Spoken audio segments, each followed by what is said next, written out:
नमो सिद्धाणं नमो आयर्याणं नमो वात्सायाणं नमो लोये सवसाहुणं एसो पंच नमुकारो सव पावपनासनो मंगलाणं च सवेसिं परमं हवै मंगलम् ओंकार बिंदु संयुक्तं नित्यं ध्यायन्ति योगिनः कामदं मोक्षदं चैव ओंकाराय नमो नमः। ओंकाराय नमो नमः। अनंत उपकारी चरम तीर्थपति श्रवण भगवान महावीर परमात्माना शासनना परमार्थने पामेला अनेक महात्माओए આપણને અનેક વિષયો ઉપર પ્રકાશ ફેંકીને આપણા ઉપર એક જબરદસ્ત ઉપકાર કર્યો છે। આવા કેટલાય વિષયો છે, ખરેખર આપણને એમ લાગે છે કે આખી જિંદગી આપણે આ વિષયો જ વાંચવા જોઈએ। અત્યાર સુધી તમે જે બધું લાઇટ વાતાવરણમાંથી હું હવે થોડું ગંભીર વાતાવરણમાં લઈ જાઉં છું, પણ એ વાતાવરણ આત્મા સાથેનું છે જે ખૂબ જરૂરી છે। આવા કેટલાય વિષયો ઉપર પ્રકાશ ફેંક્યો છે। એમાં આજના પ્રસંગને અનુરૂપ સાથે સાથે ઓડિયન્સને પણ અનુરૂપ કેટલાક જૈનેતર મિત્રો પણ અહીંયા હશે, એ બધાનો વિચાર કરીને અનુરૂપ એક સુંદર મજાનો એક વિષય આજે મેં વિચાર્યો છે। એનું નામ છે ચાર ભાવનાઓ। સૌ પ્રથમ બહુ વખત પહેલા અધ્યાત્મ કલ્પદ્રુમ નામનું એક પુસ્તક હતું, મુનિસુંદર સુરી મહારાજ રચિત એ પુસ્તક હતું। અને એ પુસ્તક જ્યારે મારા હાથમાં આવ્યું એમાં એક સમતા નામનો ટોપિક હતો, અને એ ટોપિક હું જ્યારે વાંચતો હતો એમાં ચાર ભાવનાઓનું બયાન મેં વાંચ્યું અને ખરેખર આફરીન થઈ ગયો। એટલું સુંદર ચાર ભાવનાઓનું બયાન, અને એ વાંચ્યું અને મને એમ થયું કે વાહ, શું આપણા આ મુનિઓએ આપણા ઉપર શું ઉપકાર કર્યો છે। ત્યાર પછી શાંત સુધારસ નામનું પુસ્તક જે ભદ્રગુપ્ત સુરી એમના રચિત એ પુસ્તક હતું। એમાં 1, 2, 3 ભાગ અને 16 ભાવનાઓ એમાં આપેલી હતી। એ 16 ભાવનાઓમાંથી છેલ્લી 4 ભાવના જે આજે આપણે ચર્ચા કરવાની છે એ વાંચી અને એમ થયું કે ખરેખર આ ઉપકારીઓએ, આ મહાત્માઓએ આપણા ઉપર કેટલો બધો ઉપકાર કર્યો છે, અદ્ભુત છે ઉપકાર। એટલે એક જરા ભાઈ એને લઈ લેજો ને પ્લીઝ, બાજુ પાછળ મૂકી દો। તો ખરેખર એમ કહી શકું કે આટલો બધો સરસ મજાનો આ વિષય, અને એ વિષયને આપણે કેવી રીતે સમજવો છે એની હવે હું આજે તમને ભૂમિકા રજૂ કરું છું। સૌથી પહેલા ચાર ભાવના આપણે સમજીએ એ પહેલા એનું મહત્વ સમજીએ। તો મહત્વ સમજીશું તો જ આપણે આ ચાર ભાવના શું છે સમજી શકીશું। આ ભાવનાની અંદર એમ કહે છે કે કોઈ પણ એક જીવ એ બીજા જીવ સાથે કેવી રીતે વર્તન કરવું જોઈએ। આ ભાવનાની પૂર્વ ભૂમિકા આપું છું। આપણે બધા જીવ છીએ, મારે તમારી સાથે, તમારે મારી સાથે, પિતાએ પુત્ર સાથે, પુત્રે પિતા સાથે। આગળ વધીને એટલે સુધી આમાં કીધું છે કે તમે રસ્તે જતા હોય ને કીડી દેખાય એની સાથે પણ કેવી રીતે વર્તન કરવું એ આ ચાર ભાવનાઓમાં જાણવા મળે છે। એટલે સૌથી પૂર્વ ભૂમિકામાં એ છે કે આ ચાર ભાવનામાં શું બતાવ્યું છે તો કે એક જીવે બીજા જીવ સાથે કેવી રીતે વર્તન કરવું। આપણે બધા છદ્મસ્ત માણસો છીએ, રોજ બીજા જીવ સાથે વાત કરવાની, વર્તન કરવાનું, આવવાનું જ છે, તો એ કેવી રીતે કરવું, રોજિંદી ક્રિયામાં ઉપયોગી થઈ શકે એવી આ સુંદર ભાવનાઓ છે। સમતા પામવા માટે આ ભાવનાઓ અદ્ભુત છે. સમતા પામવાનો તમે અર્થ સમજો છો. સમતા એટલે શું? આપણી એક લૌકિક ભાષામાં કહું તો બેલેન્સ ઓફ માઇન્ડ, શુદ્ધ ગુજરાતીમાં કહે તો સ્વસ્થ મગજ, આપણી લૌકિક ભાષાની વ્યાખ્યા આપું છું.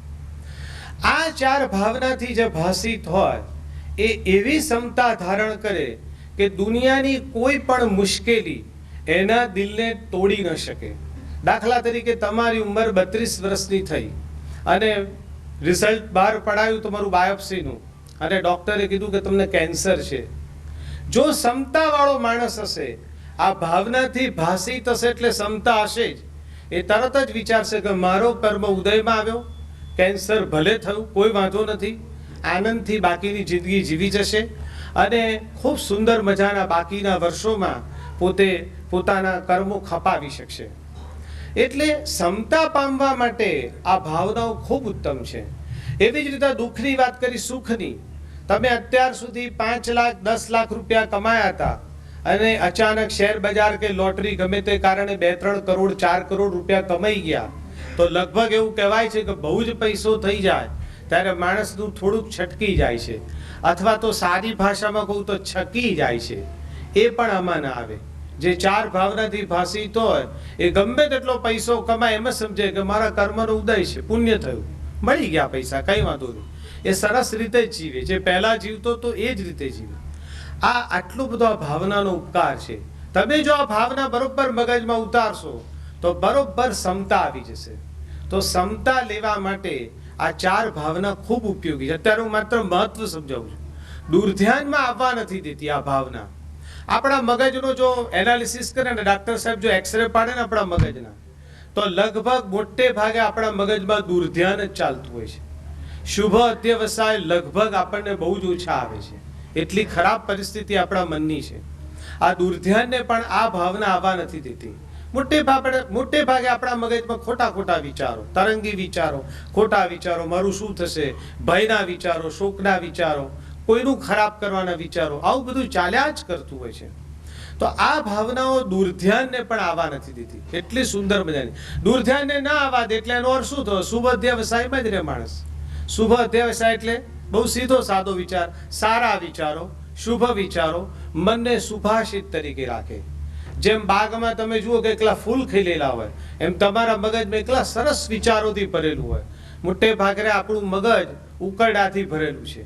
આ બધા શબ્દો કડક લાગે પણ તદ્દન નક્કર સત્ય છે. બરોબર છે? એટલે એ પણ વસ્તુ છે. આ ભાવનાઓ બધા જીવો ઉપર એક સરખો ઉપકાર કરનારી છે.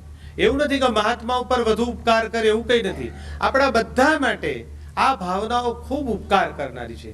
એટલી સુંદર મજાની આ ભાવના છે.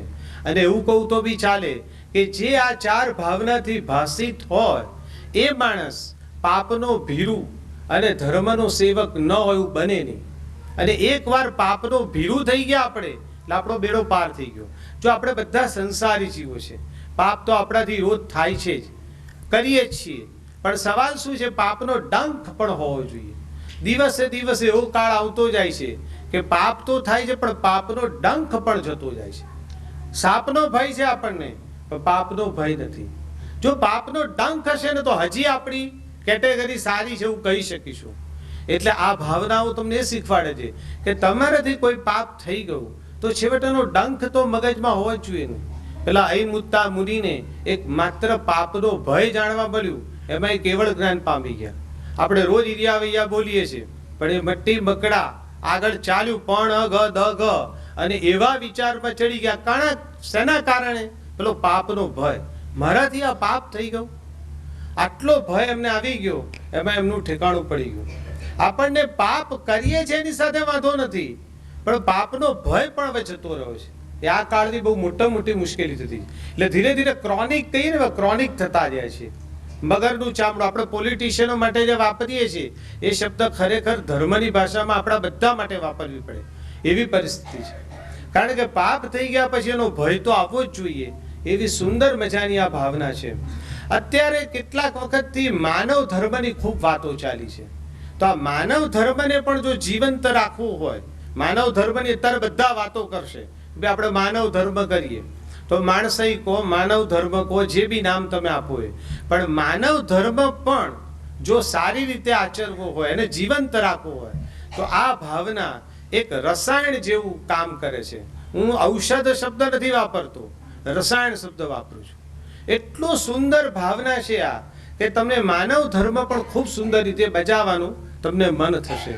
અને છેલ્લે મહત્વમાં તમને આટલું સમજાવી દઉં કે જે આ ભાવનાથી ભાસી થશે એ માણસ પોતાનું જીવન તો ઉજ્જવળ બનાવશે જ, પણ એની આજુબાજુ જેટલા સહવાસમાં હશે એનું પણ મોડું વહેલું ગુણ સમૃદ્ધ જીવન બનાવવાના રહેશે નહીં. એટલી સુંદર મજાની આ 4 ભાવના છે. એનું મહત્વ સમયને અનુલક્ષીને જેટલો સમય મને આપ્યો છે એ સમયને અનુલક્ષીને ટૂંકાણમાં કીધું. ખરેખર આ ભાવનાઓનું પુસ્તકો વાંચો તો જ તમને ખ્યાલ આવે કે મહાત્માઓ આપણા ઉપર કેટલો બધો ઉપકાર કરીને ગયા છે. એટલી સુંદર મજાની ભાવના. હવે આપણે એક પછી એક જોઈએ. 4 ભાવનાઓ છે. પહેલી ભાવનાનું નામ છે મૈત્રી, બીજી ભાવનાનું નામ છે પ્રમોદ, ત્રીજી ભાવનાનું નામ છે કરુણા અને ચોથી ભાવનાનું નામ છે મધ્યસ્થ. આ મધ્યસ્થ ભાવના પણ આપણા બધા માટે બહુ જ ઉપયોગી છે અત્યારના કાળમાં, આપણી જિંદગી જીવવા માટે પણ. આ 4 ભાવના હું એક પછી એક સમજાવું છું. સમયની પાબંદી રાખીને ખૂબ ધ્યાનથી સમજવાનો પ્રયત્ન કરજો. મૈત્રી ભાવના સમજાવવું એ પહેલા એક કવિ કહું છું. પહેલા મારા સાહેબ હતા ચિત્રભાનુ, પણ અત્યારે હું કવિ કહું છું કારણ કે નથી. એમની એક કડી તમને સંભળાવું એટલે મૈત્રી ભાવ શું છે એનો એક આછો પાતળો ખ્યાલ આવી જશે. પહેલા આપણે કડી જોઈએ. મૈત્રી ભાવનું પવિત્ર ઝરણું મુજ હૈયામાં વહ્યા કરે, શુભ થા સકલ વિશ્વનું, શુભ થા સકલ વિશ્વનું, એવી ભાવના નિત્ય રહે, એવી ભાવના નિત્ય રહે. મૈત્રી ભાવનું પવિત્ર ઝરણું. મૈત્રી ભાવને શું કે નામ આપ્યું? પવિત્ર ઝરણું. બરોબર છે. અને હૈયામાં વહ્યા કરે. આ ઝરણું બહાર જંગલમાં નથી વહેતું, આપણા હૈયામાં છે. મૈત્રી ભાવનું પવિત્ર ઝરણું મુજ હૈયામાં વહ્યા કરે. કેવું? તો કે શુભ થાવ આ સકલ વિશ્વનું. દુનિયાનો એક પણ જીવ એવો ના હોય છે કે જેનું શુભ ન થાવ, બધાનું શુભ થાવ. આવો ભાવ કરવામાં શું જાય છે આપણું? અને આવી ભાવના એક વાર નહીં, તમે બધા કશો કોક વાર તો આવે છે, મને આવે છે, તમને આવે છે, કોઈક વાર નહીં. એવી ભાવના નિત્ય રહે, ચાલુ ને ચાલુ. ઝરણું કેવું વહેતું હોય? રોજ વહેતું હોય. એવી ભાવના રહેવી જોઈએ. એવું આ કડીમાં એને સમજાવ્યું છે. આ તો માત્ર સ્તવનની કડી હતી, પણ એટલો સુંદર ભાવ છે કે એને આપણે વિગતવાર સમજવાનો પ્રયત્ન કરીએ. મૈત્રી ભાવ શું છે? તો કહે છે કે આપણે જે આજે મૈત્રી તરીકે બેઠા છે, આજે રસિકભાઈના જન્મદિવસ નિમિત્તે, એ પણ 70 વર્ષની, એ નિમિત્તે આપણે બધા બેઠા છીએ. તો શેના નિમિત્તે? મૈત્રી ભાવ નિમિત્તે. પોતપોતાના સગા સ્વજન જે રીતે હોય, પણ મૂળ અંદરનો ભાવ મૈત્રી ભાવ. આ મૈત્રી કેવી છે? સાથે બેસવું, સાથે ખાવું, સાથે ફરવું. આ આપણી મૈત્રી છે, જેને ફ્રેન્ડશિપ કહીએ, whatever may you like call. આ મૈત્રી તો ખરી જ, પણ હું આજે જે મૈત્રીની વાત કરું છું આપણી માત્ર ફ્રેન્ડશિપની વાત નથી, એનાથી આગળ વધીને જીવ માત્રનું કલ્યાણ થાવ. જીવ માત્રનું. કોઈ પણ જીવ દુનિયામાં એવો ના હોવો જોઈએ કે એનું કલ્યાણ ન થાવ. અને માત્ર આગળ વધીને એમ કહે છે કે એનું કલ્યાણ થાય એ રીતે આપણે આપણી પ્રવૃત્તિ પણ કરવાની છે. પેલી વૃત્તિ આવી, જીવ માત્રનું કલ્યાણ થાવ. હવે શું કરવાનું છે? પ્રવૃત્તિ. પ્રવૃત્તિ ક્યારે થાય? આપણે કોઈ પણ જીવને હેરાન નહીં કરવાનો, કોઈ પણ જીવને પીડા નહીં આપવાની, એવા પ્રકારની આપણે પ્રવૃત્તિ પણ કરવાની. તો આ ઉત્તમ કોટીનો માનવ ધર્મ છે. પણ માની લો કે આપણાથી આવું આટલું બધું નથી થતું, તો છેવટે આપણે આટલું તો કરી શકીએ ને કે મારે કોઈનું ભૂંડું કરવું નથી. સારું કરવાની અત્યારે વાત બાજુ મૂકો, આટલું તો કરી શકીએ ને. ઘણા નથી કહેતા કે ચલો ભાઈ મારાથી સારું ના થાય તો કરી, પણ મારે કોઈનું ખરાબ તો નથી જ કરવું. આવું તો આપણે બધા કરી શકીએ. મારે કોઈ પણ જીવનું ભૂંડું ચિંતવવું નથી. મને હજી ચિંતવવાની વાત છે. બરોબર છે? આટલું તો આપણે કરી શકીએ. આવી મૈત્રી ભાવના છે. અને જો આ પણ આપણા હૃદયમાં ન હોય તો પછી જેનો પણ ધર્મ હોય એનું આચરણ કરવાનો કોઈ અર્થ નથી. આપણા હૃદયમાં આટલું તો હોવું જ જોઈએ કે ભાઈ જે કંઈ જીવ છે એ જીવનું ભલું થાવ, એનું કંઈ ખરાબ મારે નથી કરવું. આપણે શું ખરાબ કરવાની જરૂર છે? આવી મનની ચિંતવના તો હોવી જ જોઈએ. અને જો આ પ્રવૃત્તિ આવતી જાય બરોબર મનમાં કે બસ મારે મનથી પહેલા વિચારીએ કે જગતના સર્વ જીવોનું ભલું થાવ, કોઈનું મારે ખરાબ મારાથી કરવું નથી, બરોબર છે, એના કર્મના ઉદયથી જે થતું હશે પણ મારે કોઈનું ખરાબ કરવું નથી, બરોબર છે. આ પહેલા શું આવ્યું? મનમાં આવ્યું. પછી વચન પણ કલ્યાણકારકતા લાવે. વચનમાં પણ સરસ આવે, તમે બોલો પણ પછી ઓટોમેટિક એવું જ બોલશો, કારણ કે પેલી મનોભૂમિ શુદ્ધ થઈ ગઈ છે. અને પછી તમારું વર્તન કાયા પણ એ જ કામ કરશે.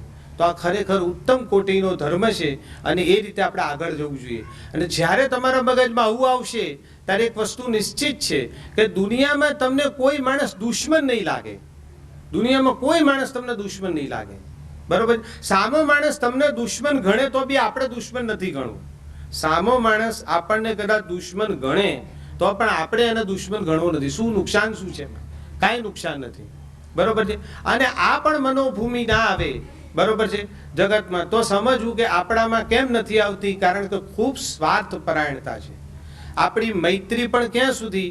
આપણા સ્વાર્થને ઠેસ ન પહોંચે ત્યાં સુધી, બરોબર છે. તમે એક એક્સ અને વાય બંને જણા સરસ મજાના મિત્રો છે, 10, 15, 20 વર્ષથી મૈત્રી નિભાવે છે. હવે એક્સ માણસને 10,000 રૂપિયાની જરૂર પડી તાત્કાલિક, અને વાય માણસ એનો મિત્ર છે, એને એમ કીધું કે ભાઈ મારે આવતીકાલે 10,000 રૂપિયા જોઈએ છે. હવે પેલા વાય પૈસાદાર છે, પૈસા આપી શકે એવો છે, પણ વાયે પૈસા ના આપ્યા એટલે એક્સની મૈત્રી ચાલુ રહેશે. તરત જ મનમાં કહેશે કે મારે પૈસાની જરૂર છે, અને જો તું ન આપે તો તું મિત્ર છે એનો. એટલે શેના માટે મિત્ર નથી? તમારા સ્વાર્થને ઠેસ પહોંચી એટલે તમારી મૈત્રી જતી રહી. મોટા ભાગે આપણા બધાની વાત છે આ, બરોબર છે. આપણા સ્વાર્થને ઠેસ પહોંચે એટલે આપણી મૈત્રી તૂટી જાય છે. આ સ્વાર્થ પરાયણતા એ આપણને મૈત્રી લાવવા નથી દેતી. બહુ જબરજસ્ત છે.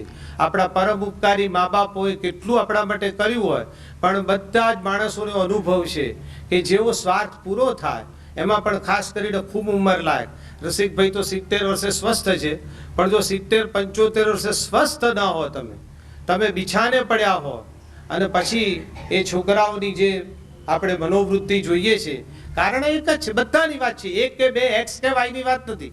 આ સ્વાર્થ પરાયણતા જે અંદર બેઠેલી છે, મારો સ્વાર્થ પૂરો થઈ ગયો, બસ પછી એ માણસના કોઈ ઉપકારો આપણને યાદ નથી કરાવતો. આ સ્વાર્થ પરાયણતા ખૂબ ભયંકર છે અને આગળ વધતા વધતા આપણી મૈત્રી તોડી કાઢે છે. બહુ જ સમજવા જેવો વિષય છે, ખૂબ ગંભીર છે, ખૂબ ઊંડો વિષય છે. અને ખરેખર આ જેટલા મેં ફાયદા બતાવ્યા, એ ફાયદા લેવા તો તમારે ખૂબ ઊંડાણમાં જવું પડશે. તમને એમ લાગે થોડુંક અઘરું પડે, પણ એ અઘરું કરવું જ પડે, તો જ આપણા આત્માનું ઉત્થાન આપણે કરી શકીશું, નહીંતર નહીં કરી શકીએ. નહીંતર જેટલા ભાવ આપણે આવ્યા એટલા પૂરા જ કરવાના રહેશે, બીજું કાંઈ ફાયદો નહીં થાય. એટલી સુંદર મજાના બધા ભાવનાઓ છે. કર્મના સિદ્ધાંતમાં પણ જો તમે બરોબર માનો ને તો પણ મૈત્રી ભાવ ટકી રહે. આજે આપણને કર્મના સિદ્ધાંતમાં પણ ભરોસો નથી, એ હકીકત છે. એ પણ એક વસ્તુ બને છે. દાખલા તરીકે એક વ્યક્તિને તમે 20,000 રૂપિયા સાચવવા માટે આપ્યા. 20,000 રૂપિયા તમે એમ કીધું 15 દિવસ બહાર જઉં છું અને મારા 20,000 રૂપિયા તારી પાસે રાખજે. મિત્ર છે, કઈ લખાણ બખાણ કશું લીધું નથી, 20,000 રૂપિયા આપી દીધા. 15 દિવસ પછી તમે બહારગામ આવ્યા, પેલા મિત્ર પાસે 20,000 રૂપિયા માંગ્યા, એ મિત્રએ ના આપ્યા 20,000 રૂપિયા. પતી ગયું તમારી. એ વખતે તમારી તરત જ મનોવૃત્તિ થઈ જશે કે હવે આ મારો દુશ્મન, મારી એ થાપણ ઓળવી ગયો, મેં 20,000 રૂપિયા પાછા ના આપ્યા. તમે પ્રયત્ન કરો, તમે એને યાદ કરાવો, એની ના નથી, બરોબર છે. પણ અહીંયા કર્મનો સિદ્ધાંત લગાડો કે ભાઈ ગયા ભાવમાં મેં પણ કોઈના પૈસા આવા પચાયા હશે, માટે આ ભાઈને આ સૂજ્યું આ વખતે, બરોબર. હું એવું નથી કહેતો કે પુરુષાર્થનું મહત્વ આપું છું. તમારે પેલા ભાઈ પાસે પૈસા લેવાનો પૂરેપૂરો પ્રયત્ન કરવાનો, એને યાદ બી કરાવવાનું. વચ્ચે કોઈ મહાજન જેવો માણસને રાખીને પૈસા લેવાનો પ્રયત્ન પણ કરો, છતાં એ દાંડ બની ગયો છે, નથી જ આપતો. 6 મહિના પ્રયત્ન કર્યા, પછી શું સમજવાનું? પછી આપણા કર્મની બલિહારી, બીજું કઈ રહેતું જ નથી. પછી તમે એને દુશ્મન બનાવી દો તો શું થયું? તમને કર્મના સિદ્ધાંતમાં શ્રદ્ધા નથી. વાતો જ કરીએ છીએ આપણે. એ વખતે તમારે મનાવવું જ પડે મન. પુરુષાર્થ બધો કરો, બધી વાત સાચી, પણ પેલો માણસ આપણને નથી આપતો. આ કર્મના સિદ્ધાંતમાં પણ મૈત્રી રાખવી પડે. આમાં શ્રીપાળ અને મૈણાનો દાખલો આપણે બધા જાણીએ છીએ. શ્રીપાળ ને ધવલે મોકા પર હેરાન કર્યો છે. જેટલું ધવલે જેટલું ખરાબ કામ કર્યું દરેક વખતે શ્રીપાળ ભૂલી ગયો છે, દરેક વખતે બસ એક જ વાત, મારો એ ઉપકારી છે અને આ મારા કર્મ ઉદયમાં આવ્યા માટે નિમિત્ત છે. આજે જ્યારે જ્યારે બધા અહીંયા મોટા ભાગના જે જૈન બેઠા છે શ્રીપાળ અને મૈણાની વાત જાણે છે, એટલે હું અંદરની ડિટેલમાં નથી ઉતરાવતો, પણ એટલું જ કહેવા માંગુ છું કે ધવલે એવું કામ કરેલું છે, ધવલ શેઠ કહેતા હતા એમ, બરોબર, શ્રીપાળ રાજા એક જ ઉપકાર કર્યો છે ધવલે શ્રીપાળ રાજા ઉપર, પણ એ પછી જેટલું થાય એને દરિયામાં ફેંકી દીધો શ્રીપાળ રાજાને, બરોબર છે, છતાં પણ શ્રીપાળે એને મોકા પર ધવલને બચાવ્યો છે. એક જ કારણ, કર્મનો સિદ્ધાંત. એનાથી આગળ વધો, મૈણા સુંદરીએ જ્યારે એના પિતાએ કોળિયાનો હાથ પકડાઈ દીધો તો પણ એક જ સિદ્ધાંત કર્મનો, મારા કર્મમાં આ લખ્યો છે પિતાનો કોઈ દોષ નથી, પિતા નિમિત્ત છે, પિતાનો કોઈ દોષ મનમાં વિચારતા નથી.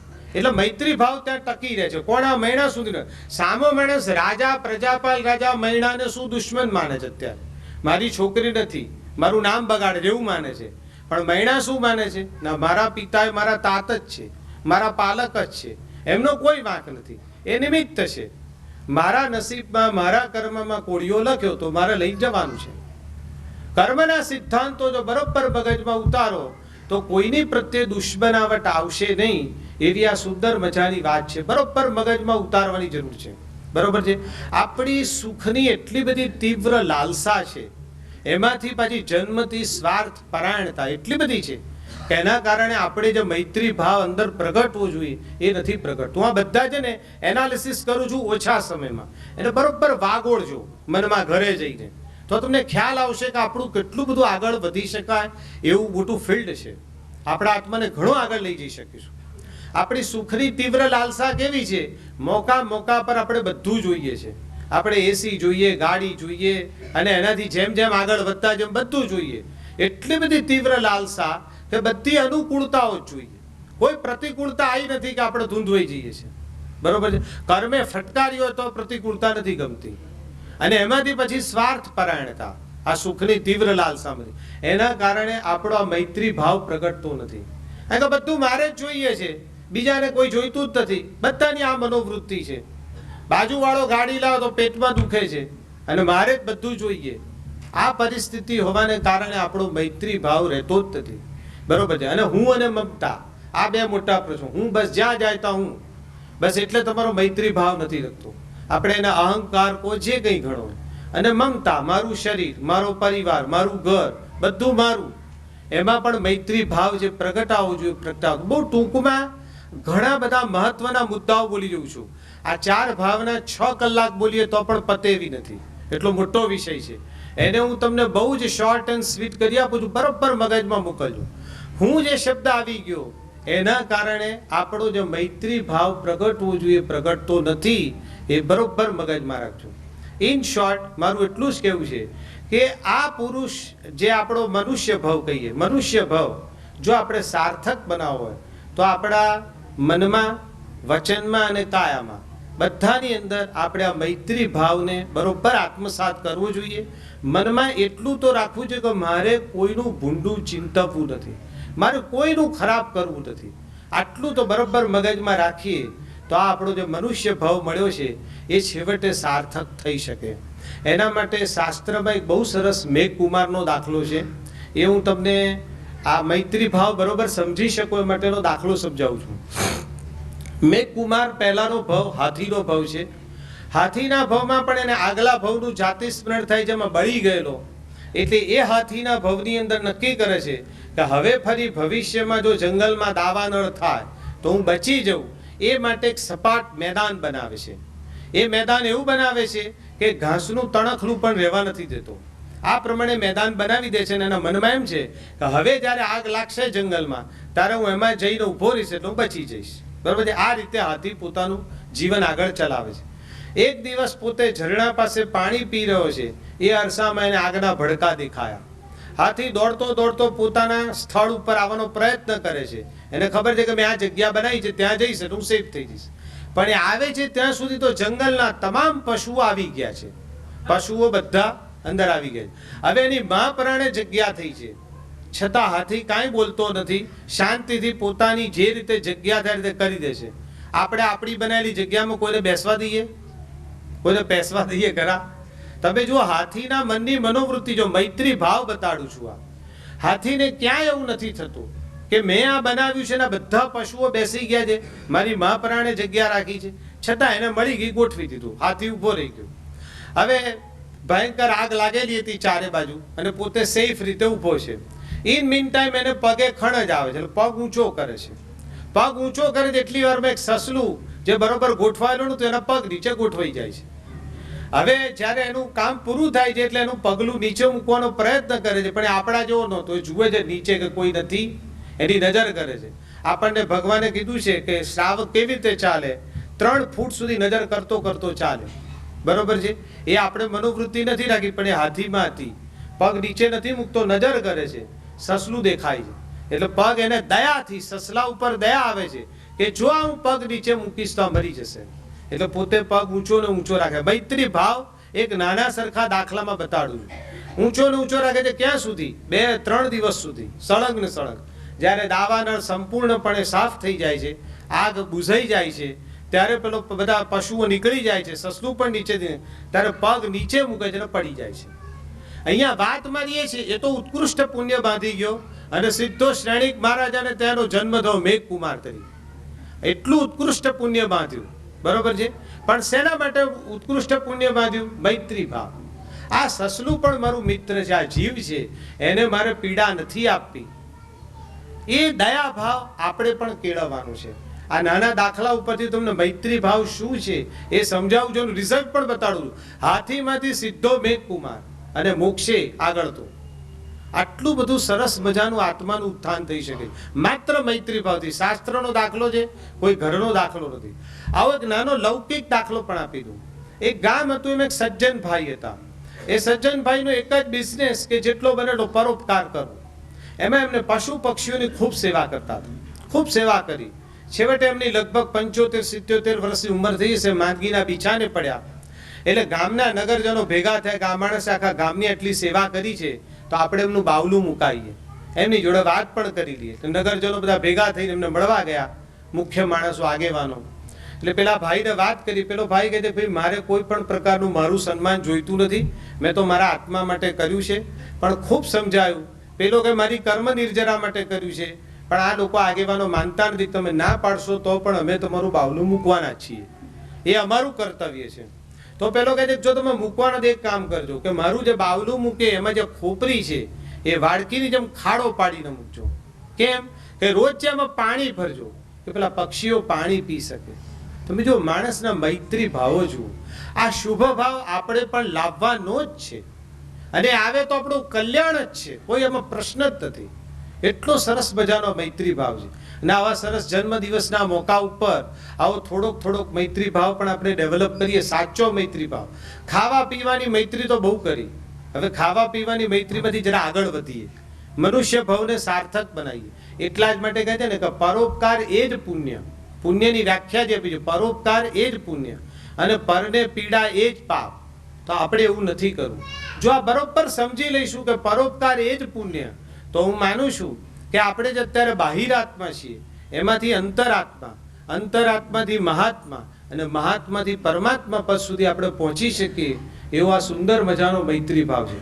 હું 4 આત્મા બોલું. આપણે બધા અત્યારે લગભગ કોઈ એકાદ જણા અંતરાત્મા સુધી પહોંચી ગયા હોય તો માફ કરે, બરોબર છે. બાકી મોટા ભાગે આપણે બધા બાહિર આત્મા છીએ. એમાંથી અંતરાત્મા, અંતર સુધી જવાનું છે, એમાંથી મહાત્મા આગળ વધવાનું છે અને છેક પરમાત્મા સુધી પહોંચી શકીએ એવો સુંદર મજાનો મૈત્રી ભાવ છે. આપણે શિવમસ્તુ સર્વ જગતનું બધું ખૂબ ગાયું, બરોબર છે. હવે ગાવાનું નહીં, અંદર ઉતારવાનું છે. આ અંદર ઉતારીએ તો સાચો મૈત્રી ભાવ આવે. એવી સરસ મજાની આ પહેલી ભાવના મેં તમને ટૂંકમાં સમજાવી. બધા એટલું મગજમાં રાખે કે જીવ માત્રનું મારે ખરાબ નથી કરવું, બસ આટલું તો આપણે કરવું છે, ત્યાંથી પછી આગળ વધે. મારે કોઈનું ખરાબ તો નથી જ કરવું અને પછી આગળ વધતા આગળ વધવાનું છે. જે મેં બધું કીધું, હું કાઢી નાખો, મમતા કાઢી નાખો, સુખની તીવ્ર લાલસા કાઢી નાખો. આ બધું કાઢતા ભલે થોડું આપણે સ્ટેપ બાય સ્ટેપ. આવતીકાલે સીધું પરમાત્મા ન પણ થઈ શકીએ, પણ ચોક્કસ આપણે પગલે જઈ શકીશું. એટલો સુંદર મૈત્રી ભાવ છે કે અંદર હૃદયમાં ભરી જાય તો પ્રેમથી જ આપણને મોક્ષ મળી જાય. એટલો સુંદર ભાવ છે, શાસ્ત્રની વાત છે. તો આવો મૈત્રી ભાવ આપણે લાવવો છે. બીજો ભાવ આવે છે પ્રબોધ ભાવ. આ પણ બહુ આજના કાળનો એક વિષમ શબ્દ છે. મોટા ભાગે માણસો નિંદા જ કરે છે. પ્રબોધ ભાવ એટલે શું, પહેલા એક શોર્ટમાં સમજાવી દઉં. પહેલા સ્તવનની બીજી કડી તમને આપી દઉં એટલે તમને એની લિંક આવી જાય. ગુણથી ભરેલા ગુણીજન દેખી હૈયું મારું નૃત્ય કરે, હૈયું મારું નૃત્ય કરે. એ સંતોના ચરણ કમલમાં, એ સંતોના ચરણ કમળમાં મુજ જીવનનું અર્ધ્ય રહે. ગુણથી ભરેલા ગુણીજન દેખી. દરેક એક પણ માણસ એવો નથી જેનામાં કોઈ ગુણ નથી. બધા જ ગુણીજન છે. તમને જોતા આવડવું જોઈએ. આપણે શું જોઈએ છે, દૂધનો ગ્લાસ અડધો ખાલી જે જોઈએ છે, પેલો ભરેલો જે જોવાની ટેવ જ નથી. એક પણ માણસ અહીંયા એવો નથી કે જેનામાં ગુણ ન હોય. પેલા કૃષ્ણ ભગવાનને ગધેડાના દાંત, મરેલા ગધેડાના દાંતમાં પણ ગુણ દેખો. વાહ, શું એના દાંત છે, જોતા આવડવું જોઈએ. મોટા ભાગના માણસો ગધેડાનું મળદું જુએ અને એ જુએ છે વાહ એના શું દાંત છે કે, બરોબર છે. એટલે જોતા આવડવું જોઈએ. ગુણથી ભરેલા ગુણીજન દેખી હૈયું મારું નૃત્ય કરે. શું કવિએ શબ્દો લગાય, નૃત્ય કરે. આપણે તો નૃત્યની નિંદા જ કરીએ છીએ. મોટે ભાગે આ પરિસ્થિતિ છે. હૈયું મારું નૃત્ય કરે, એ સંતોના ચરણ કમલમાં મુજે જીવનનું અર્ધ્ય રહે. પ્રમોદ ભાવનું એક જ વાક્યમાં વ્યાખ્યા આપ્યું. જ્યાં જ્યાં ગુણ દેખાય ત્યાં આનંદ થાય. જ્યાં જ્યાં ગુણ દેખાય ત્યાં આનંદ થાય, એનું નામ પ્રબોધ ભાવ. બોલો કેટલું. દુશ્મનના પણ ગુણ દેખાય, દુશ્મનના તો પણ આનંદ આવે. દુશ્મનના ગુણ જોગીને આનંદ આવે ભાઈ, ચોક્કસ આવે. એ ભાવના કેળવવી પડે. અને એમાં શું નુકસાન શું છે, કોઈ માણસના ગુણ દેખ્યા. આ તો શું છે, કોઈ માણસે દાન આપ્યું એટલે કે પાછળ પેલા બી કે જવા દો ને, 2 નંબરના પૈસા બધે આપ્યું છે. પેલા તું 2 નંબરમાંથી તો આપ, ચલો એ જે કઈ એનો ડ્રોબેક છે તું સુધારીને આપ, પણ એને દાન આપ્યો એની ઉદારતા છે, એ ઉદારતાને કેમ નથી બિરદાવતો તું? જ્યાં જ્યાં ગુણ દેખાય ત્યાં આનંદ. બસ એક જ વાત. એટલું બધું સરસ વસ્તુ છે એની અંદર, આપણને એમાં કોઈ નુકસાન નથી. બસ જે બી ગુણ દેખાય એટલે વિચારવાનું કે ભાઈ વાહ એને શું સુંદર કામ કર્યું. દાન આપ્યું તો સરસ કર્યું. કોઈ તપ કર્યું. ઘણા તો કઈ જોયું આ ભાઈએ તપ કર્યો, પછી બીજે દિવસે કઈક આ તપ કર્યું હવે બરોબર છે, બીજે દિવસે તો પછી એ ભાઈ રાત્રે જપતા હતા. એટલે રાત્રે જપતા હતા એ તારે નિંદા કરવાનો તારો અધિકાર નથી, એ મહાત્મા કહેશે, બરોબર છે. એને તપ કર્યું એને તું બિરદાવ ને, શા માટે નિંદા કરે છે? મોટે ભાગે અત્યારે આપણા મનની અંદર એક જ વસ્તુ આવે છે, નિંદા જ. અત્યારે શી ખબર, એવો રોગ લાગુ પડ્યો છે કે તમને નવાઈ લાગશે કે તમે 3 મિત્રો બેઠા હોય ને તો 3 સામ સામે એકબીજાના વખાણ કરશે, બરોબર છે. જેવો એક ગયો ને એટલે બાકીના બે કે પેલો જો પેલો આવો છે ને પેલો તેવો છે. 99% માણસોમાં અત્યારે આ ફોર્મ્યુલા એનાલિસિસ થઈ છે. તમે જાઓ એટલે તમારી પાછળ ઘસાતું જ બોલે. શેના માટે નિંદા કરો છો તમે? કારણ કઈ ખરું કોઈ? તમારા સગા ભાઈ હોય, સગા બહેન હોય, સગા મિત્ર હોય, ખાસ વજન હોય, ખાસ નહીં હોય, બધા આ જ કામ કરે છે. શીફરા શું ઉકરડો કેમ અંદર મગજમાં ઘૂસી ગયો છે ખબર નથી પડતી. આ નિંદા માટેના બધા ઘણા પુસ્તકો લખાય, પણ એ નિંદા એ નેગેટિવ પોઈન્ટ છે. મારે પોઝિટિવ પર લાવવું છે. આપણે તો પ્રબોધ ભાવ રાખો. બસ જ્યાં ગુણ દેખાય ત્યાં આનંદ કરો, જ્યાં ગુણ દેખાય ત્યાં આનંદ. એક જ વાત, બરોબર છે. આપણે શું કરીએ છીએ, મોટે ભાગે આપણું કામ શું છે કે આપણા ગુણો જોઈએ છે અને સામાનો દોષ જોઈએ છે. આ આપણી એક મોટી તકલીફ છે. આપણા ગુણ ઠેર ઠેર જાહેર કરીએ છીએ, હું આવો ને હું તેવો, અને પેલો આવો ને તેવો, પેલામાં દોષ બધા. આપણે પ્રકૃતિ બદલ ઊંધું કરવાનું છે. શું કરવાનું છે? આપણે આપણા દોષ દર્શન કરવાનું છે, સામાના ગુણ જોવાના છે. એટલા માટે તો પેલા કવિ દલપતે બહુ સરસ કવિતા આપી હતી. પેલા પોપટની એક ચાંચ વાંકી હતી તો પેલો કહે છે ભાઈ અન્યનું તો એક વાંકું છે, તારા 18 વાંકા છે તો જોતું, એ નથી જોવું. એવી આપણી સ્થિતિ છે લગભગ બધી જગ્યાએ છે. મોટે ભાગે તમે જુઓ, તમે કોઈ સરસ મજાનો માનો કે બગીચા પાસેથી તમે પસાર થતા હો તો કોઈ માણસ માનો કે મોઢું બગાડે. બગીચા પાસેથી પસાર થતો ને મોઢું બગાડે, અને ઉકરડા પાસેથી પસાર થતો હોય અને ખુશખુશાલ દેખાય. તમને આવો માણસ કેવો લાગે કે ભાઈ આ માણસ ઉકરડા પાસેથી પસાર થાય છે અને ખુશખુશાલ દેખાય? તમને વિચિત્ર લાગે, બરોબર, અથવા મૂર્ખ લાગે. આપણે બધા આવું જ કરીએ છીએ. આપણી સ્થિતિ આ જ છે. આપણને દોષમાં રુચિ છે અને ગુણમાં દ્વેષ છે. તો દોષ એ ઉકરડો છે, ગુણ એ બગીચો છે. ઊંધું કરવાનું છે. આપણે આપણી પ્રકૃતિ બદલવી જ રહી. જો પ્રકૃતિ નહીં બદલીએ તો આપણે આગળ નહીં આવી શકીએ. બહુ જ મહત્વની વસ્તુ છે, બહુ સમજવા જેવી વસ્તુ છે કે આપણે આપણી આ પ્રકૃતિ બદલવી જ જોઈએ. અને એમાં આપણને કેવળ ફાયદો છે. તમે કશો કે કેવી રીતે કરું, તો ગુણાનું રાગ છે ને એ ગુણ મેળવવાની અતિ મહત્વની લાયકાત છે. તમારે કોઈ ગુણ મેળવવો છે, માનો તમારી પાસે અત્યારે ઉદારતા નથી, ગમે તે કારણો, કોઈ આગલા ભાવનો કોઈ કર્મ હોય, નથી ઉદારતા, તો જેટલા ઉદાર માણસો જુઓ એનો ગુણાનું રાગ કરો ને તો ચોક્કસ એક દિવસ એ ગુણ આવશે. આ ગુણાનું રાગ કરવો એ ગુણ મેળવવાની અતિ મહત્વની લાયકાત છે. શા માટે ન કરવું? બહુ સરસ મજાની વાત છે. પૂરગુડુ મુનિ હતા આપણામાં, પૂર અને ગળું. ગળું એટલે ઘડો ને પૂર એટલે ચોખા. એમને રોજ એક ઘડો ભરીને ચોખા લાવવા જોઈએ. સંવત્સરીના દિવસે નાનો બાળક પણ આપણે તો એકાસરું બેસરું કરે. આ મહામુનિ મહારાજ સંવત્સરીના દિવસે પણ ગોચરી વળવા ગયા, કારણ કે એમને ક્ષુધા વેદની કર્મની પીડા હતી. સવાર પડે એક ઘડો ચોખા ખાવા જોઈએ જ. કોઈ એવું કર્મ લઈને આવેલા, બરોબર છે, પણ એમનામાં આ તપનો ગુણ નહોતો, પણ જે તપસ્વીઓનો ગુણાનુરાગ બહુ જ હતો. જ્યાં જ્યાં તપસ્વી જોઈએ વંદન કરે, પોતાની નિંદા કરે, સામાના ગુણની પ્રશંસા કરે. આમ કરતા કરતા મનની એટલી શુદ્ધિએ પહોંચી જાય, એટલી બધી કે શપક શ્રેણી માણીને કેવળ જ્ઞાન પહોંચી ગયા. એક પણ પ્રકારનું તપ ન કર્યું. સંવત્સરીના દિવસે પણ જે ગોચરી વાપરે, પણ આટલું મને શુદ્ધ શેનાથી કરી શકે? આ ગુણાનુરાગથી. તો આ ગુણાનુરાગ એ બહુ જ અતિ મહત્વની લાયકાત છે. અને તમે કહેશો કે આ કેવી રીતે કરું, તો સૌથી પહેલા શું છે કે એના માટે મહાપુરુષોના જીવન ચરિત્રો વાંચો. હું હમણાં ભીખુભાઈ ચોકસી અહીંયા છે, દેવકી નંદન જે સંઘ છે, મેં એક દિવસ પ્રદ્યુમ્ન સુરી મહારાજ સાહેબને મળવા ગયો. ત્યાં બધા ઘણા માણસો, એમના જે આગેવાનો હતા, એ બધા 63 સલાખા પુરુષ ચરિત્ર ભાગ 1, 2, 3 એ લોકોએ વસાવ્યા છે અને વાંચતા હતા બધા અમારે ત્યાં. હું બહુ આનંદ થઈ ગયો. મૂકું વાહ, આવી સંઘમાં સરસ પ્રવૃત્તિ ચાલે છે. ત્યાં હિંમતભાઈ હતા, તમારે વાંચતા હતા ભાગ 2. એટલે એટલું બધું આપણા શાસનની અંદર પડી છે વસ્તુ, તમે એને વાંચો એટલે ગુણાનુરાગ આવે જ, અને ગુણાનુરાગમાંથી ગુણ આવે જ. તો આપણે ચોક્કસ આવા ગુણ મેળવવા છે. પ્રમોદ ભાવનાથી જ આ ગુણ આવવાના છે, અને આ ગુણ આવે એટલે આપણે આગળ વધી શકીએ. એટલા સરસ મજાના આ છે. મેં તમને કીધું હમણાં એક દાખલો આપું કે એક અમારા ભાઈ, અમારે ત્યાં એક ભાઈ ચાર્ટર્ડ એકાઉન્ટન્ટ થયેલા, એમનું નાનું સરખું ટેનામેન્ટ છે. એ ટેનામેન્ટની બહાર એક ઓટલા જેવું કહી શકીએ જૂના જમાનાનું, થોડો એક્સટેન્ડ કરીને સરસ મજાનું ગૃહ મંદિર બનાવ્યું, દેરાસર બનાવ્યું. એટલે એની પ્રતિષ્ઠા હતી. મને બોલાયો, હું ગયો, મેં જોયું, આફરીન ફૂંકાયું. આ માણસો ભાવ શું, આટલા નાના સરખા ટેનામેન્ટની અંદર પણ પોતાના ઘરનું એટલું સુંદર દેરાસર બનાવેલું. ખૂબ આનંદ થઈ ગયો. મેં એની પ્રતિષ્ઠા જો અનુમોદના કરીને ઘરે ગયો. આપણે સ્નાતક સ્વામી ગુણ ગાવતી નિજ ઘરે જાવતી, આનંદ કરતા કરતા ઘરે ગયો. બીજે દિવસે એક અમારો કોમન મિત્ર છે, એ ભાઈ, અને ત્રીજો એક મિત્ર, એ ઓફિસમાં મારી કઈ કામે આવ્યો. મેં એમને વાત કરી, મેં કીધું કાલ તમારા આપણા પેલા મિત્રને ત્યાં પ્રતિષ્ઠામાં ગયેલો, બધી વાત કરી. મેં કીધું સરસ મજાનું, મેં કહું આ દેરાસર બનવું. મને કઈ જવા દો ને, બધું પેલો છોકરો પરણાયો છે ને એના સસરાને ત્યાંથી પૈસા લાવે છે, આમ છે તેમ, બધું ચાલુ કરી દીધું. પેલા માણસે આટલા ભાવથી દેરાસર બનાવ્યું, એમાંય તને પ્રમોદ ભાવ નથી, એમાંય તું એની નિંદા કરે છે. આ પ્રવૃત્તિ ક્યાં સુધી આપણે કરીશું? આ પ્રમોદ ભાવ લાવવો જ જોઈએ. ખરેખર આપણા આત્માને ખૂબ આગળ વધારશે.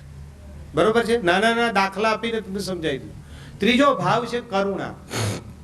કરુણામાં પેલી કડી એ રીતે જ સ્થાવરની, દીન ક્રૂર ને ધર્મ વિહોણા, દેખી દિલમાં દર્દ રહે, દેખી દિલમાં દર્દ રહે, કરુણા ભીની આંખોમાંથી, કરુણા ભીની આંખોમાંથી અશ્રુનો શુભ સ્રોત વહે. એટલું સુંદર કવિએ લખી કે કરુણા, દીન અને દુઃખી જોઈ અને તરત જ આપણને કરુણા આવી જોઈએ, આંખમાંથી આંસુ આવે. બરોબર છે?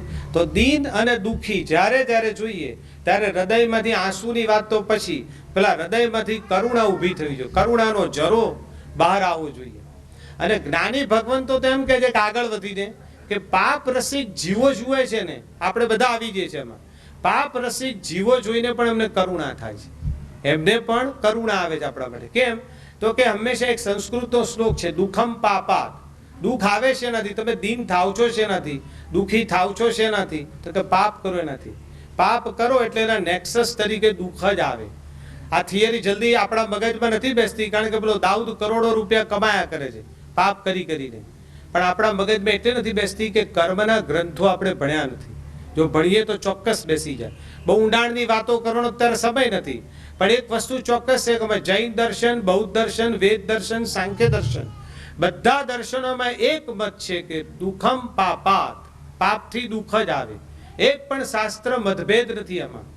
બીજામાં કંઈક નાની મોટી બાબતમાં મતભેદ હશે. જો બધા શાસ્ત્રો આવું કે વેદ દર્શન કેટલું પુરાણું છે, જૈન દર્શન કેટલું પુરાણું છે, બૌદ્ધ દર્શન, બધા કહે છે કે પાપ કરો એટલે નેક્સસ થી દુઃખ જ આવે. બરોબર છે? એટલે તમે પાપ રસિક જીવો છો, બરોબર છે? તો પાપ કર્યું એટલે આપણને દુઃખ આવવાનું. દુઃખ આવવાનું એટલે જ્ઞાનીઓ આપણને એ રીતે આપણા ઉપર કરુણા કરે છે કે ભાઈ પાપ રસિક જીવો માટે પણ મને કરુણા આવે છે. તો આપણે બરોબર ધ્યાન રાખવાનું છે કે જેમ વખત જાય એમ આપણે એવું મનોવૃત્તિ કરવાની કે ભાઈ પાપ ઓછું કરતા જઈએ તો એ પ્રમાણે એના નેક્સસ તરીકે જ આપણને દુઃખ મળવાનું છે એ ઓછું મળતું જાય. તો આ પ્રમાણે પણ આપણે કરુણા આપણા જ્ઞાનીઓ આપણા માટે કરે છે. જો મહાવીર પરમાત્માએ સંગમ ઉપર કરુણા કેમ કરી? સંગમે પુષ્કળ એના ઉપર જેટલું બની શકે એટલું એના ઉપર બેફામ ઉપસર્ગોનો મારો ચલાવ્યો. બરોબર છે? આ બધું પતી ગયું પછી પરમાત્માને બીજું કશું જ નહીં, પણ બે અશ્રુ કેમ આવી ગયા? કરુણા કેમ આવી ગઈ? કે આ બિચારો પાપ કરી કરીને મરી ગયો, ભટકતો થઈ ગયો. એટલી કરુણા ભગવાને આવી ગઈ. એટલે દીન અને દુઃખી તો ખરા, પણ પાપ રસિક જીવો પ્રત્યે પણ કરુણા છે. માટે દીન અને દુઃખીને જોઈને તો આપણે કરુણા આપવાની જ છે, અને આપણા માટે આપણે પાપ ઓછું કરી અને આપણે મૈત્રી ભાવ એ રીતે લાવવાનો છે. હવે આ મોટી આ ભાવનામાં છે કે કરુણા આપનાર અને લેનાર બંનેને આનંદ આપે છે. તમારા ઘરે એક માણસ આવ્યો અને તમે એને જમવાનું આપ્યું તો પેલો તો ખુશ થયો, બહુ દુઃખી છે બિચારો, ગરીબ છે, ભિખારી જેવો છે. તમને આનંદ થયો, તમને કરુણા થઈ એટલે તમે એને ખવડાવ્યું, બેસાડીને ખવડાવ્યું. તમને બી ખૂબ આનંદ થશે, વાહ આજે મારાથી શું હાથે સરસ પરોપકાર થઈ ગયો. બરોબર છે? એટલે કરુણા એવી સરસ ચીજ છે કે લેનાર અને આપનાર બંનેને આનંદ આપે, એવો સરસ મજાનો ભાવ છે. અને જેમ બને આમાં તો કરુણા તો શું છે, હજી આપણામાં છે. એ તો મને બહુ વિગતવાર ચર્ચા નથી કરતો, કારણ કે હજી આપણે એટલા બધા માણસો મરી નથી ગયા કે કોઈને એકદમ દુઃખી જોઈને આપણને કરુણા ના આવે. એવા તો પથ્થર જેવા નથી થઈ ગયા, એટલું સારું છે. તો ચોથી ભાવના બહુ સરસ છે, જે આપણા કામની છે રોજિંદા જીવનમાં, એ પણ હું સમજાવી દઉં છું. સમયની પાબંદીથી જેટલું કહેવાય એટલું સમજાવું છું. ચોથી ભાવના છે મધ્યસ્થ ભાવના. માધ્યસ્થ એવો શબ્દ વાપરે છે. માર્ગ ભૂલેલા જીવન પથિક ને માર્ગ ચિંધવા ઉભો રહું, માર્ગ ચિંધવા ઉભો રહું, કરે ઉપેક્ષા એ માર્ગની, કરે ઉપેક્ષા એ માર્ગની, તોય સમતા ચિત્ત ધરું. શું અદ્ભુત લખ્યું છે એક જ વાક્યમાં. દુષ્ટ અને શિષ્ટ બનાવવાનો શ્રેષ્ઠ માર્ગ છે. તમને એક દોષિત દેખાયો, એ દોષિતને સુધારવો છે આપણે, તો આપણે સુધારવાનો પ્રયત્ન કર્યો. બરોબર છે? નથી સુધરતો એ વખતે શું કરવાનું? માધ્યસ્થ ભાવ લાવવાનો. તમારે સુધારવાનો પ્રયત્ન કરે જ જવાનો. જરા એને એ સુધારવાનો પ્રયત્ન કરે જ જવાનો આપણે. બરોબર છે? પણ માની લો કે નથી સુધરતો તો પછી તિરસ્કાર નહીં કરવાનો, ક્રોધ નહીં કરવાનો, ઉપેક્ષા રાખવાની. પણ કયા પરિણામથી? માધ્યસ્થ પરિણામથી. આપણે શું, દાખલા તરીકે એક દાખલો આપો. એક પિતા છે, પોતાના પુત્રને કહે છે કે બેટા તું આપણા કુળમાં પરણ્યો છું, જન્મ્યો છું ને પરણ્યો છું બંને, બરોબર. છેવટે તારે સવારે ઉઠીને ભગવાનના દર્શન કરવા જોઈએ. દીકરો કરતો નથી ભગવાનના દર્શન, પણ આખું કુળ ધર્મિષ્ઠ છે. હવે આ માણસ દોષિત છે અને સુધારવું છે. એટલે પિતાએ કીધું કે બેટા તું સવારે દર્શન તો કર. એક વાર કીધું, બે વાર કીધું, ન માન્યો, નથી જ જતો. બરોબર છે? હવે આપણી શું ફરજ? અહીંયા માધ્યસ્થ ભાવ રાખવો કેવી રીતે? તમે હવે કડક થાવ અને એમ કહો કેમ નથી જતો, કાલથી દર્શન કરવા નહીં જતો, મારા ઘરની બહાર તું. આ તમારો ભાવ બદલાયો અહીંયા. હવે જો તમારું નસીબ હોય ને કદાચ એ માની જતી શું કે ન માને તો શું? ન માને તોની વાત છે. દોષિતને સુધારવાનો પ્રયત્ન કરવાનો, પ્રયત્ન કર્યા પછી નથી માનતો હોય તો શું? તો માધ્યસ્થ ભાવ મનમાં રાખવાનું કે કદાચ એવું બને કે એનો કોઈ કર્મ ઉદયમાં આવ્યો હશે અત્યારે અને નહીં માને, ગમે તેટલું કહીશ તો નહીં માને, પણ એ માનશે એવી અપેક્ષા રાખીને મધ્યસ્થતા રાખવાની. એટલે એ વખતે એમને હું જોઈ લઈશ, હવે તારું આમ છે તેમ છે, ક્યાંય કડવાશ નહીં લાવવાની મનમાં, હૃદયમાં ક્યાંય કડવાશ નહીં લાવવાની. હું જોઈ લઈશ, મારું વીર લખીશ, એમાં બી ધ્યાન રાખીશ. આવો હૃદયમાં પણ ભાવ નહીં લાવવાનો. આપણને શું આવે છે, આપણું તો અહમ એવો છે કે આપણું કયું ના માને એટલે પતી ગયું, ડાગલી છટકી જાય. તું હું બાપ ને મારું કયું ના માને. બસ આમાં ઘરના બધા આ આપણું જે ઘર કજિયો થાય છે એને બદલે જો નંદનવન બનાવવું હોય ને તો એના માટે પણ આ ભાવના બહુ જ ઉપયોગી છે. આપણા ઘરે ઘર નંદનવન બની જાય, એટલી સરસ મજાની છે. આપણે કહેવાનું આપણી ફરજ, દોષિત છે. તમારે માર્ગ ભૂલેલા જીવન પથિકને માર્ગ ચીંધવા ઉભો રહો. માર્ગ ચીંધવાનું, ઊભું રહેવાનું, સમજાવવાનો પ્રયત્ન કરવાનો, બધું કરવાનું. પણ નથી માનતો તો શું? માધ્યસ્થતા રાખ. અત્યારે એવું બની શકે કે જો તમે ક્રોધ કરશો, તમે તિરસ્કાર કરશો, ઉપરથી વૈરી બની જશે. ઉપરથી કોઈ જગ્યાએ તમને નહીં ખબર હતા પ્રતિમા છે તો તોડી આવશે, એવો વૈરી બની જશે. અને કદાચ એવું બને કે એવી ગાંઠ બંધાઈ જશે કે ભવિષ્યમાં 2-3 મહિના પછી એ દર્શન કરવા જવાનો છે તો બી નહીં જાય, એવો વૈરી બની જશે. અત્યારે માધ્યસ્થતા રાખો. ભગવાન જેવા ભગવાન પણ જમાઈ જમાલીને શું કર્યું? માધ્યસ્થતા આપી. એને સમજાવી દીધું કે ભાઈ આ રીતે જ કહેવાય, કાર્ય કર્યું છે. એમને એમ કીધું કે આપણે શું કરીએ છીએ, એક ભાઈ કલકત્તામાં તમે ટ્રેનમાં મૂક્યા આવ્યા અને તમારા ઘરે ટેલિફોન તો શું કે ભાઈ કલકત્તા ગયા, ખરેખર તો હજી ટ્રેનમાં જ છે. બરોબર છે. આ જ રીતે બોલાય. જમાઈ જમાલી ના પાડે છે, ના ભગવાન આમાં હું સંમત નથી.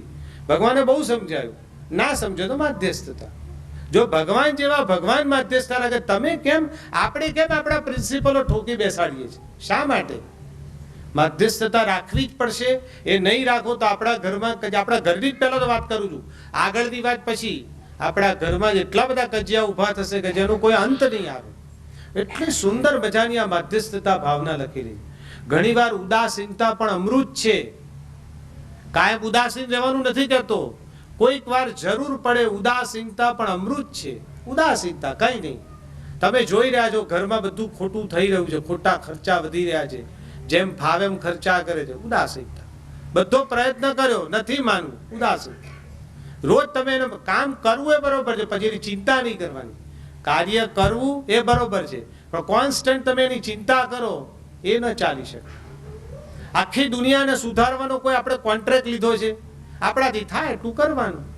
બધા મોટા મોટા મહાત્માઓ પણ આ કરી ગયા છે, થાય એટલું કરે, દુનિયા ક્યાં સુધરે છે? એટલો સુંદર મજાનો આ ભાવ છે, માધ્યસ્થ ભાવ. હું તો કહીશ કે ખરેખર આ મહાત્મા આપણા ઉપર એવો ઉપકાર કર્યો છે, જો આપણે સમજીએ ને તો આપણને કોઈ પ્રશ્ન જ નથી. એટલી બધી મજા આવે. કોઈ દુનિયામાં આપણી જિંદગીમાં કોઈ પ્રશ્ન જ ના આવે. એટલો બધો સરસ મજો. ખરેખર તો કહું કે જો માધ્યસ્થતા શીખવી હોય ને તો આપણે જે અત્યારે જિંદગીમાં ઓછું બોલો, ઓછું જુઓ, ઓછું સાંભળો, જરૂર પૂરતું જ કરો. ઘરમાં બેઠા છો, જરૂર પડે સાંભળો, પણ કોઈના રૂમની અંદર કાન લઈને સાંભળવાની જરૂર નથી. જરૂર પૂરતું જે કહે સાંભળવું પડે. સંસાર લઈને બેઠા છીએ, ઓછું બોલો, જરૂર પૂરતું જ બોલો. આ ઓટોમેટિક મધ્યસ્થતા ભાવ આવી જશે. ભગવાન જેવા ભગવાને જ્યારે આદિશ્વર ભગવાનના કાળની વાત કરું છું, મરીચીએ ગ્રીષ્મ ઋતુમાં બહુ જ ગરમી લાગવાથી એને ત્રિદંડી વેશ ધારણ કર્યો. બરોબર છે. તો પણ આદિશ્વર ભગવાન મૌન રહ્યા, માધ્યસ્થતા ધારણ કરી. શું કરું? એના કર્મ ઉદયમાં આવ્યા છે. ભગવાને એને દબાણ ન કર્યું કે ભાઈ તું આટલો ઊંચો આત્મા છું અને તું આવો ત્રિદંડી વેશ ધારણ કરે છે. નહીં. માધ્યસ્થતા શીખવી જ પડશે. આપણે કોઈ છૂટકો જ નથી. આ માધ્યસ્થતા શીખી જઈશું તો ખરેખર આપણી જિંદગીમાં ઘણો ફાયદો થશે. સમય ઓછો છે એટલે 2 મિનિટમાં સમિંગ અપ કરું છું. સૌથી પહેલા મેં કીધું જીવ માત્ર પ્રત્યે મૈત્રી ભાવ રાખો. જીવ માત્ર પ્રત્યે મૈત્રી ભાવ રાખો.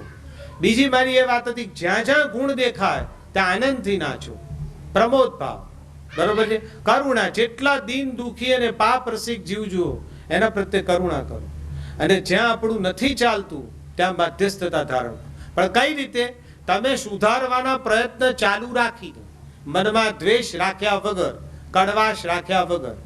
જો આ ચારે પ્રકારની ભાવનાથી આપણે ભાષિત થઈ જઈએ તો જેમ કપડાને સ્પ્રે છાંટ્યો તો કોઈને કહેવું નથી પડતું કે આ કપડું સ્પ્રે વાળું છે, એમ જો આપણે ભાષિત કોઈને કહેવું જ નહીં પડે. આ માણસની સુગંધ જ કોઈ ઉજ્જવળ લાગશે. એવી સરસ મજાની આ 4 ભાવનાઓ છે. એમ કહેવાય છે કે જે માણસ આ 4 ભાવનાથી ભાષિત હોય એના આનંદની ઝાંખી કોઈ મોટો શહેનશાહ ચક્રવર્તી કરી ન શકે.